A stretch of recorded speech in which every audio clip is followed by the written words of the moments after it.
It looks like to me XRP is not backing down from the SEC, and I'm glad because they shouldn't have to. Also, Charles Hodgkinson kind of gets caught in a little bit of a lie. Maybe it's a fib. Zcash and privacy coins are something to pay attention to, and of course, Bitcoin price action. It is beyond super boring. But something happened that could potentially pump price. Whale Alerts just tweeted that a whole F ton of Tether was just minted. Generally, that means we can send it. But we're still trading at approximately $38,000. But looking at the weekly chart, if you look at this minimal price action, you're going to see a lot of consolidation on the lower time frames, especially the 45-minute. This generally means we're going to see an expansion.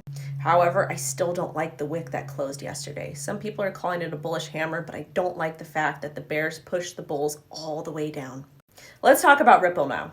So apparently the CEO, Mr. Brad Garlinghouse, said SEC has hard argument to make an XRP lawsuit as expert testimony wraps.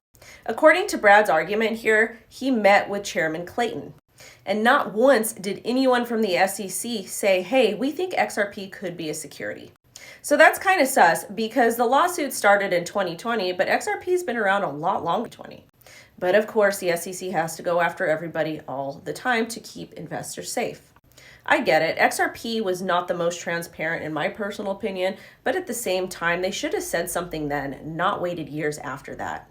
And guess what? XRP and Ripple have a lot of money, and they're going to really put SEC to the test. Next, this is actually very, very big news. We saw all of the sanctions and all of the centralized entities, especially payment processors like MasterCard and Visa, leave Russia.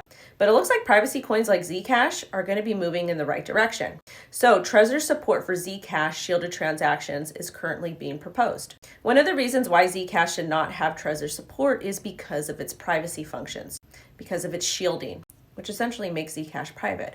But they are going to be integrating a new design that will help not only keep your transactions private, but allow for support on Trezors. Previously, to use ZCASH, you had to install one of the desktop wallets or a paper wallet. I actually have one, and I think I own one ZCASH.